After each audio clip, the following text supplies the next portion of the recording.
akhirnya saya tidak pernah juga gini ya, jangan berpikir, kalian itu jangan berpikir bahwa oh saya bahagia misalnya dia menjadi terdakwa. Saya tidak perlu untuk menunggu dia menjadi terdakwa untuk saya juga bisa membalas perbuatan dia. Kan lately juga saya sudah meluruskan tuh doxingan dia karena sudah keterlaluan banget, saya mulai melawan dan pada akhirnya memang terdakwa dilaporkan oleh Dr. Reza untuk pemerasan dan TPPU ini. Nah kebetulan kan Dr. Reza juga kan teman kita, ya, support lah. Terbayar hasil Terlalu bukan masalah terbayar itu buat saya ketika saya bisa membalas ucapan dia dengan mulut dan tangan saya sendiri, ya itu udah cukup buat saya. Karena saya bukan pecundang yang ikut-ikutan dengan seperti yang kalian bilang kan ini nggak tahu nih media mana yang nulis Dr. Reza ada yang menunggangi. Dia itu korban bullying sehingga usahanya mengalami kebangkrutan karena pribadinya diserang oleh terdakwa ini gitu. Jadi jangan terlalu menggoreng-goreng berita seolah-olah ini terdakwa ini bukan berkasus berat ya, seolah-olah ada yang menunggangi karena banyak musuhnya. Tidak seperti itu. Faktanya memang terdakwa ini melakukan tindakan kriminal di Republik ini dengan pasal yang disangkakan yaitu TPPU dan pemerasan. Jadi ayo kita sebagai warga negara Indonesia ini belajar pintar. Jangan yang kita konsumsi ini hanya urusannya gosip ya. Ya enggak? Urusannya penggiringan opini gitu. Ini Zanza kan termasuk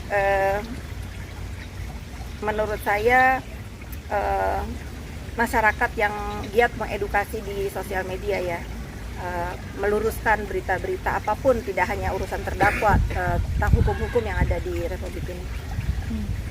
Tapi mungkin Kak, kemarin berteman lama sampai akhirnya seperti ini gitu ya, ada tetap rasa di hati yang kita kayak rasa kasih atau kayak menyayangkan gitu kan. Kenapa saya harus kasihan? Diri dia sendiri pun tidak kasihan. Kalau harus ada yang kasihan itu ya dirinya sendiri ya. Jadi jangan berpikir saya punya rasa, nggak ada. Kan seperti dia bilang ke saya, she is nothing. Aku bilang sekarang, you are nothing at all. Ya, nothing at all. Nggak ada urusan itu ya. Seperti saya pun kan kenal sama terdakwa ini bukan seperti framing di dunia maya bahwa seolah-olah saya itu bestie banget. Ini nggak ada. Dia kawan biasa aja buat saya. Orang yang datang ke hidup saya minta pertolongan itu. Pada saat setelah selesai saya tolong ya dia seperti itu ya sudah ya nggak masalah, itu kan memang sifat dia. Kayak udah biasa deh gitu ya. Udah biasa kan, tidak terjadi di diri saya sendiri pun kan juga dia selalu begitu terhadap orang lain, nggak heran. Tapi sebelum masalah ini akhirnya lari ke ranah hukum ya kan, dibilang tadi dua-duanya adalah teman kayak gitu. Teman gitu, pertemanan itu pernah nggak sih dirimu itu ngasih tahu, woi lu jangan kayak gini karena dia begini, lu jangan kayak gini karena dia begitu? Yang mana nih? Untuk dua-duanya. Sebelum akhirnya ada di ranah hukum sekarang nih. Kejadian keributan ini kan setelah dia nggak berteman dengan saya. Iya kan, ya saya akan tahu dia akan kembali lagi seperti dulu dia katanya ya, karena saya nggak tahu ini manusia dari mana dulunya. Saya taunya kan ini onar ya. Setelah nggak berkawan sama saya kembali lagi ke tempat asalnya terjadi. Karena waktu berteman dengan saya, ya kalian nggak usah saya jelasin seperti apa dia.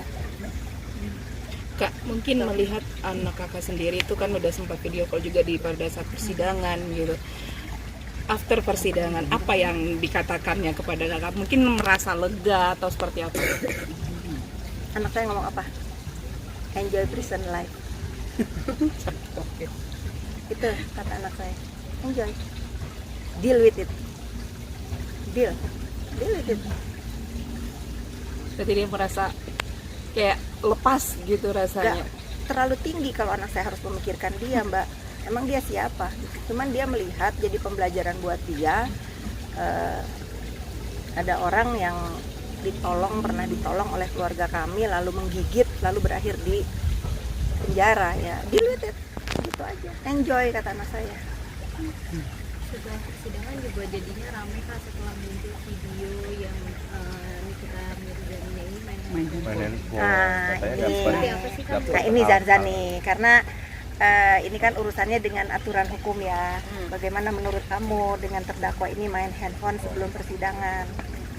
Jadi sebenarnya kan memang dia itu kan bukan lagi ada di lapas ya, dia itu ada di lingkungan pengadilan yang memang lagi break kan gitu. Tapi itu pun diatur oleh undang-undang, itu kan nggak boleh.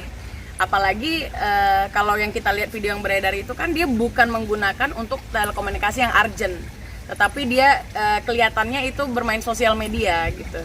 Artinya nggak boleh. Apa kepentingannya dia membawa HP, sedangkan tahanan yang lain itu atau pesakitan yang lain tuh nggak melakukan hal itu dan memang nggak boleh.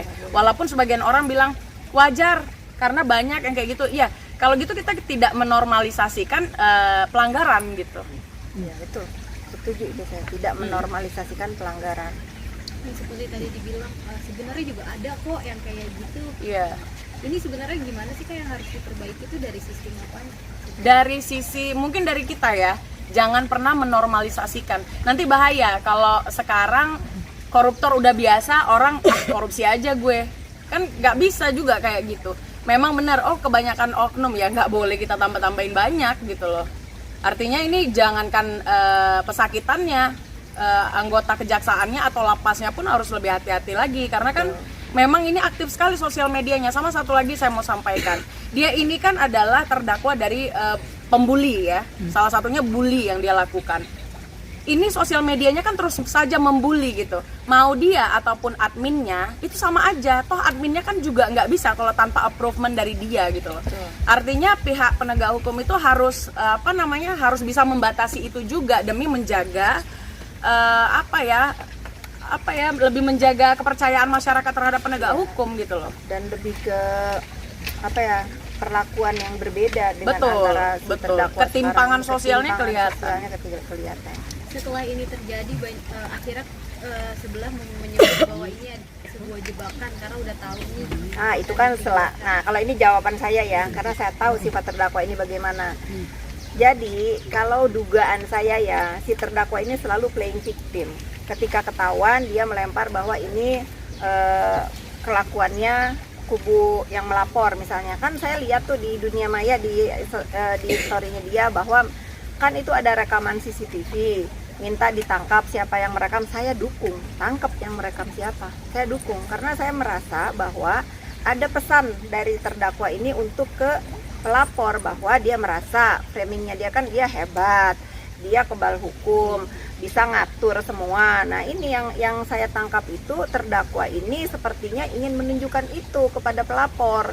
Oh bahwa dia itu masih hebat loh, bahwa semua orang itu, jangankan kita lah rakyat biasa ya, aparat penegak hukum aja bisa dibilang sama dia itu seperti yang terlihat kok kayak takut untuk melarang untuk menerapkan aturan kepada diri terdakwa ini. Terlebih ini untuk kejaksaan ya, saya melihat seliweran tuh bagaimana seorang aparat negara yang memakai baju kejaksaan setelah si terdakwa ini sidangnya selesai ingin menerapkan aturan lagi, harus memakai baju orange dan memborgol tangannya.